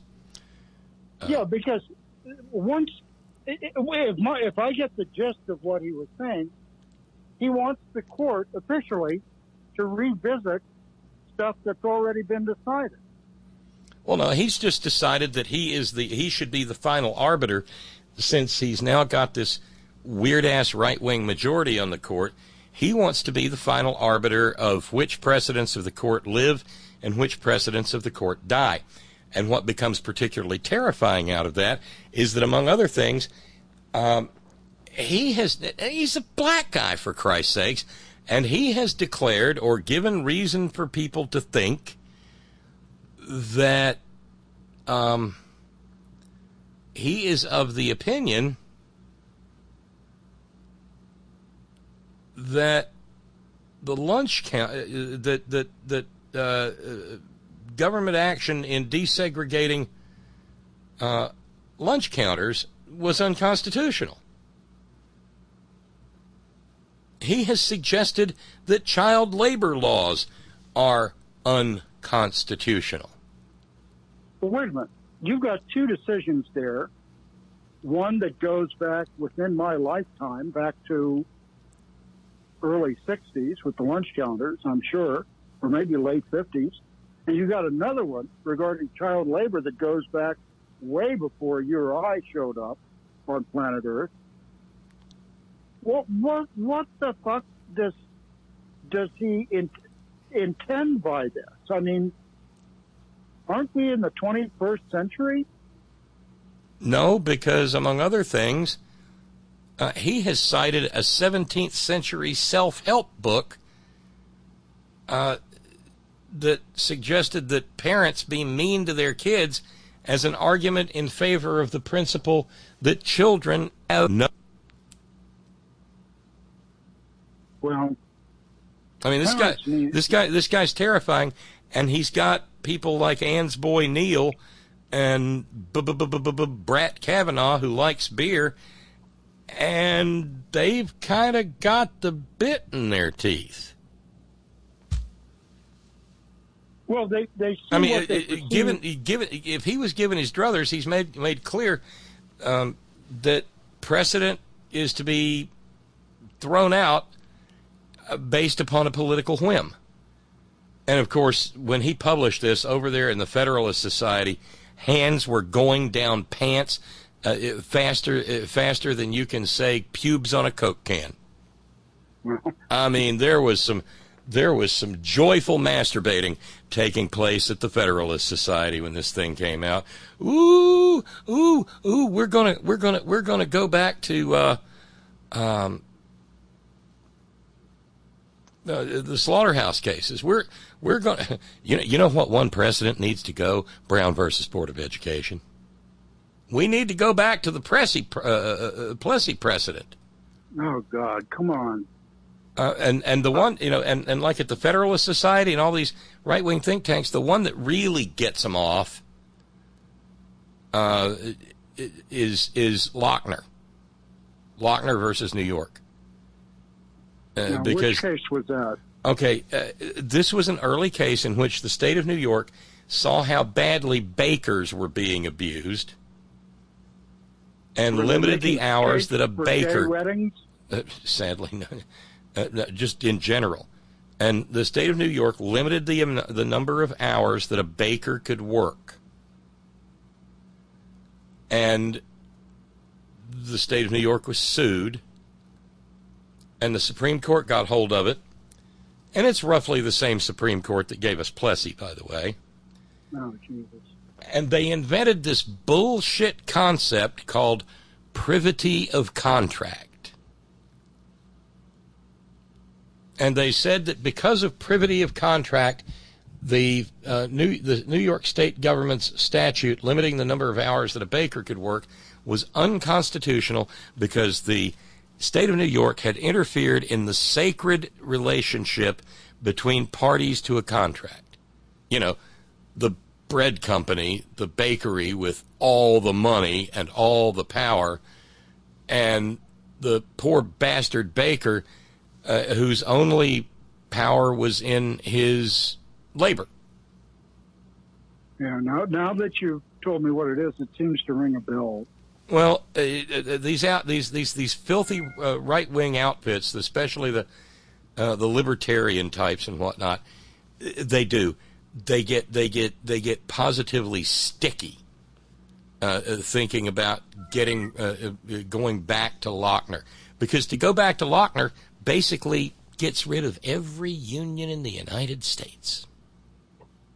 You know something, though, and I know my raving optimism is coming to the fore here, but I kind of think that there is an overreach going on with these fools, and I have the strong impression that they're rushing to see just how much crap they can get done before the 2020 election, because I tend to think that on some level they're cognizant of the fact that the handwriting is on the wall for them and their type. That there's a course correction ahead in the not too distant future. And I think they're trying to give the bum's rush to the country by no, this is, but again, and this is not a Trump thing. I mean, Trump has no more idea what Lochner is than he could spell Lochner, okay? No, these are the crazy fucking originalists or federalists or whatever. Yeah. No. Hold on. These aren't the crazies. This is just, I mean, there are perfectly otherwise sane people who stand around cocktail parties at Harvard and Yale and the economics department at the University of Chicago, and they say, you know, we could really make America great again if we could just go back to that fucking Lochner. Get rid of the National Labor Relations Board because it's unconstitutional. It's all fuck. Well, no, I'm saying, isn't that mindset rather crazy in today's world? No. It's Republican, Scott. Well, I mean, I've got, Dave from the Blind in Taliban, Indiana, writing in, does Injustice Thomas expect to revisit Dred Scott? And does he already have a position in the big house? And by the way, he wishes you a happy birthday. Well, thank you. I appreciate it. You know what? As long as Clarence Pubes on the Coke can Slappy Thomas got grandfathered in, everybody else can go and chop cotton. Well, is there some reality in my take in terms of they're rushing as fast as they can to do as much, in our minds, damage as they can, because a course correction is somewhat likely in 2020. I mean, Trump's own poll, which that's another thing. No, don't sleep on that. Please don't sleep on that. Well, have you been looking at these clips from George Stephanopoulos' 30 hours? Yeah, that's what's got me convinced. I mean, I've finally, we've gone, is he evil? Is he crazy? No, and I haven't used this phrase in years, and I hope people will forgive me for saying it because I don't mean any harm by it. I use this term specifically with regard to Donald Trump. He is mentally retarded. Okay? Retard merely means slow. It's like in a musical notation. When you see retard, it means to slow the music. Yeah. He is and has been he's developmentally delayed. He's developmentally slow. or what once upon a time was referred to as mentally retarded. You can hear it all over that George Stephanopoulos piece, Scott. I know, I heard it. I watched the and oh sweet Jesus, please, the business where he tells Mick Mulvaney to get out of the room if he's going to cough. Yeah. There's a lot of people out there going, see, that just shows what an asshole he is. No. Oh, my God. That was a signal. Mick Mulvaney having the sudden onset of the 15-second Ebola. Stop it! Was a signal, a prearranged signal to Trump to ixnay on the whatever way. Obstay it. Because he was already in a nasty place, and he was about to go to an even nastier one when and you know, Mick Mulvaney's a true believer.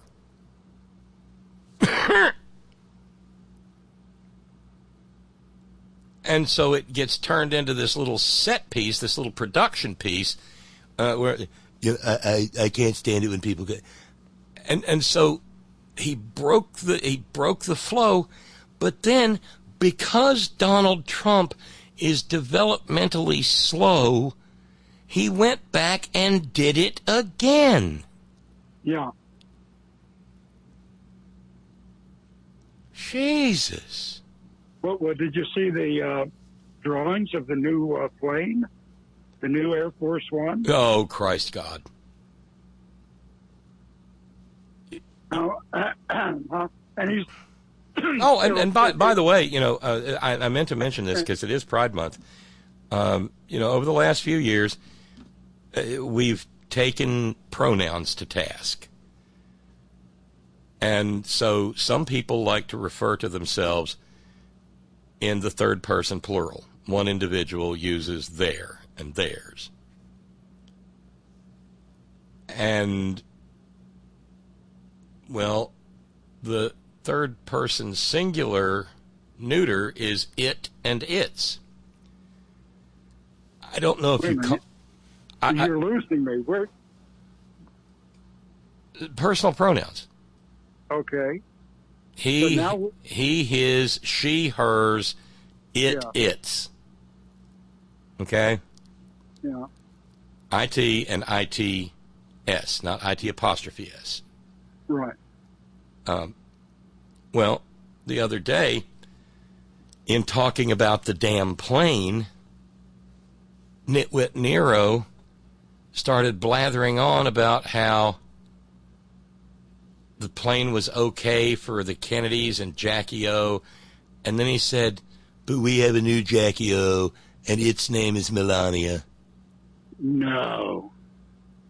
So I want to congratulate Melanoma Trump for coming out and using her pronouns. I'm sorry, and using its pronouns, because it has the right to be referred to using the pronouns that it prefers. And it apparently prefers it, not she, or not there. Because Donald Trump himself said, we have a new Jackie O, and its name is Melania. Well, I fail to see the resemblance. I mean, first of all, Jacqueline Kennedy Onassis was a classy woman from everything. Oh, I had a feeling this was going to make you bark at the moon and eat dirt and run rabbits. I mean, just the fact that she's sitting a foot and a half from her husband, having his damn brains blown out. Well, yeah, and like I said, Josh Marshall over at TPM immediately tweeted back to Beavis when he tweeted he's right about how mistreated Trump's been. He tweeted a picture of Abraham Lincoln. You know, there's a graphic photo from the Zapruder film that could have been tweeted back. You know, frame 313, as I recall. Down and to the left. Yeah, back and to the left. Back and to the left. Back and to the left. Well, anyone who's seen that film, and I didn't mean to go on to the JFK thing, but I'll never forget. In 1975, I guess it was, on an ABC program up against Carson in the 11:30 time frame, Geraldo Rivera, Dick Gregory, and Robert Groden, who's a photographic expert on the case, was the first time that the American public got to see the Zapruder film. And I watched it. And I'm telling you,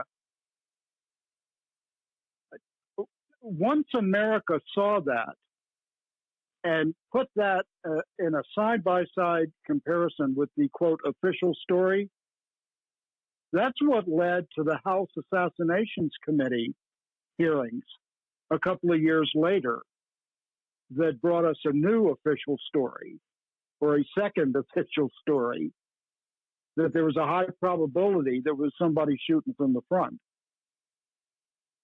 But you talk about a violent, horrible moment to witness. And this poor woman, Jackie Kennedy, was a foot and a half from the man she was married to, whose head literally exploded, part of it. And God damn, I mean, and a few years later, and God, I would hate to have paid her therapy bill, but she had the presence of mind to get into civic activities in New York City, trying to save, not Penn Station because it was long gone, but Grand Central. They wanted to tear that down. And then worked for a major publisher as an editor. Yeah, well, I mean, look, melanoma could do that as long as it could do it without having to wear its clothes. Well, the only rough comparison that I can make between those two women, there were pictures of Jackie Onassis in the nude that were taken with a telephoto lens from a mile away or something when she was sunbathing naked off some Greek island or something back when she was married to Onassis. But that's not the same as contracting with a photographer on a modeling job, you know, for a lascivious effect. I mean, come on, they're two different things. Yeah, one quite, of these yes. things is not like the other, you know. But I just, and I know I say it every time, but we have got to be about keeping the House, retaking the Senate, and electing somebody, hopefully somebody who is an upright individual. I saw a troubling thing, and I know you don't like to bash candidates, but apparently Harris, Mayor Pete, and Biden are the darlings of Wall Street, and that never bodes well. I mean, our recent history has shown us. Well, I was going to mention earlier, Scott, that one of the things that chaps my ass is that all this talk about, you know, him firing his pollsters because they insist on telling him the truth, that in fact he's getting trounced in several states by Biden. Well, they all lead the same way. He's getting trounced by Biden. But then later on, they also casually mentioned that he's getting trounced by everybody, you know, including Beavis and Butthead. I mean, he's getting trounced by practically everybody in the Democratic field. And they're trying so hard to make Biden inevitable. I'm here in D.C. I woke up I had my alarm set for 6 a.m.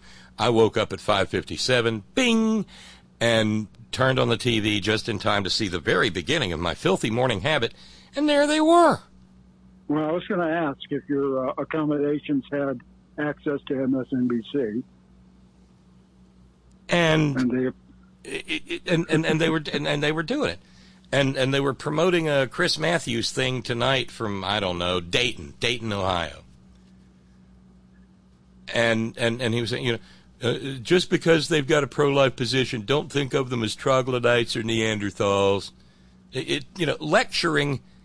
Lecturing the Democratic base, for whom a woman's right to choose is absolutely non-negotiable. But somehow it's on us, not on the people who oppose a woman's constitutional rights. It's on us to be good to them. Well, see, this is why I'm glad I don't have MSNBC anymore, or MSNBC or CNN or any of that. I have a rather broad selection of media that I turn to every day, and it's fairly comprehensive, I think. And I stay up on things, not just the mainstream press, but other sources of news and information. And, the inevitability notion of anybody at this point, Biden or anybody else. He's just silly. It's stupid. It's beyond stupid. And really, in a sense, it plays right into Trump's hands, because he must always have a target. I really wish a Republican would challenge him. I know it doesn't happen hardly. Well, ever. It's happening. There's a guy running for the Republican nomination, but he's having a hard time getting any coverage, and that's William Weld from Massachusetts. Well, yeah, but But nobody's really taken the fight to him as a Republican. Jesus, did you ever think we'd see the day when we missed Bob Corker and Jeff Flake? Because even though they shot rubber-tipped arrows, at least they shot the arrows. Well, and speaking of talking heads on the TV, and I'll kind of close on this. I said I was going to close earlier, but now I will close. You're a better man than I, Gunga Bob, because you managed to watch all of Tom Cotton on Face the Nation. I made it through the first minute and a half, and I said, "Let me fast forward past this crazy." Well, I have a secret. You do? It's called liquor. Oh. Well, maybe that's the key. Maybe I need to grab my martini shaker and my little martini glass, and that crazy little bastard's going to involve our poor country in something, to paraphrase one of my favorite lines from The In-Laws. But yeah. Well, these people, again, harking back to the HBO documentary Ice on Fire, they are so fixated on being, the old way of thinking. Because what is coal and oil? It's old technology.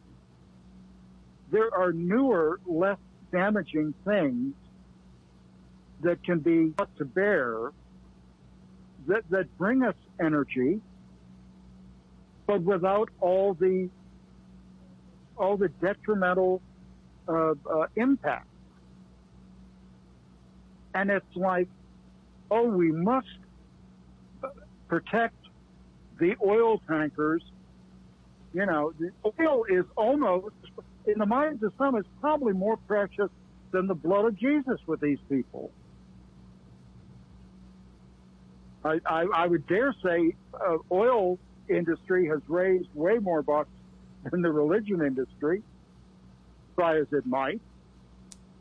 Fucking thumpers. Yeah, but the thing is, the religion industry was tax-free. And by the way, you mentioned that documentary Ice on Fire. And Exxon is not tax-free? Come on. Well, okay. Nominally. Okay. Silly me.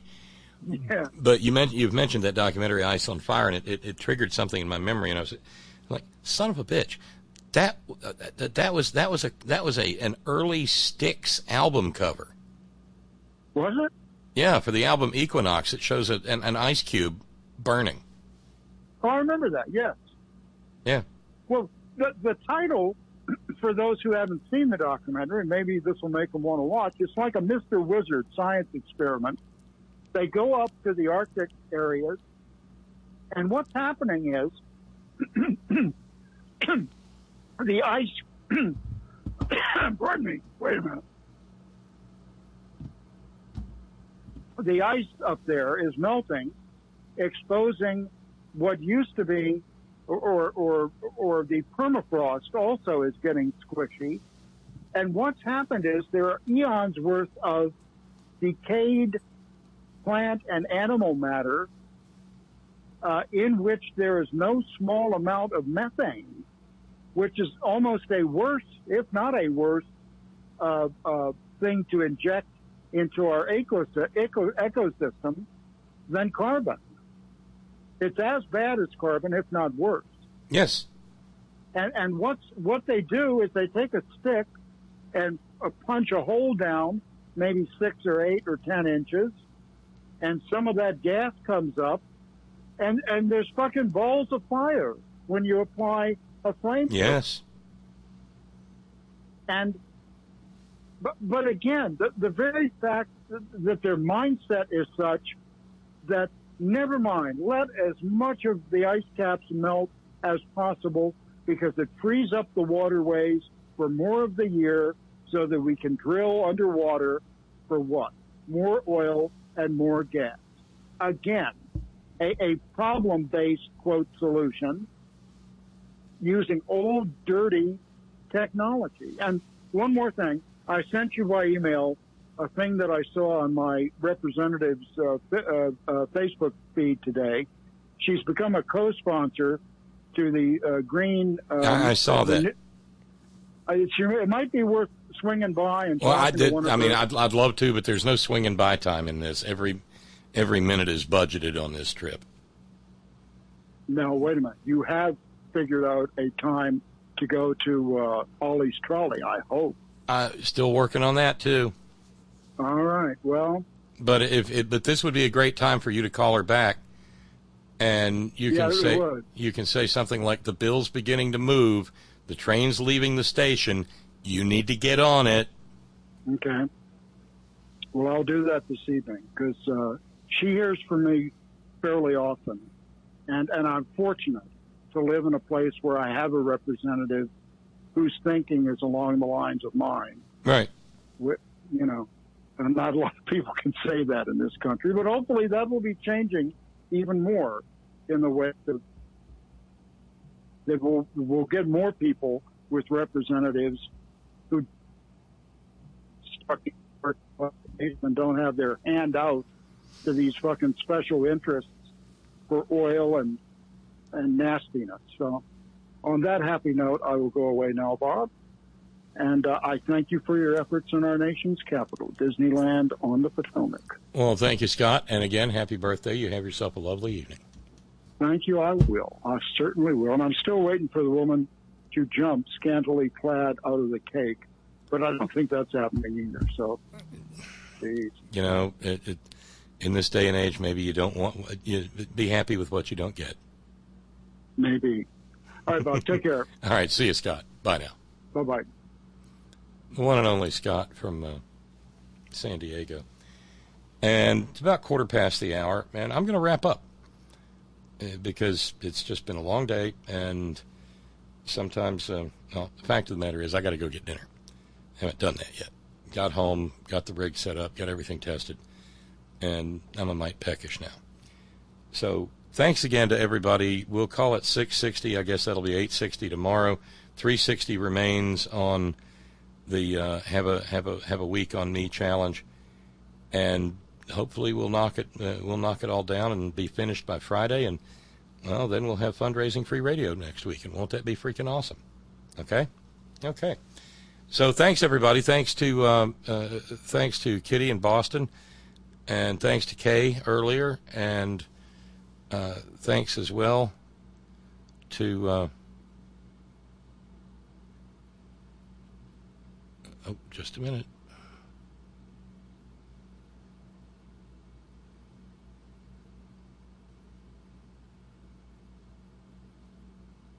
And thanks to Anatole, one and all. Thanks to all of you who keep the program on the air. Thanks to our all-volunteer staff. Thanks this evening to Sparky in the chat room. Thank you very kindly to our news ninjas. Thanks, Brother Deacon Asa, headon.live. Thanks to John Fox in Australia. Thank you, Ben Birch, whiterosesociety.org. Thanks to the hardest working, bravest people I know, the men and women of Coal River Mountain Watch, crmw.net. 20 years at the forefront of the struggle for environmental justice and human rights in Appalachia. Remember, the 8 campaign is a project of Coal River Mountain Watch. And always, always, always, Gina, it's all for you. Later, y'all. Catch you, I hope, Tuesday, tomorrow. Bye now.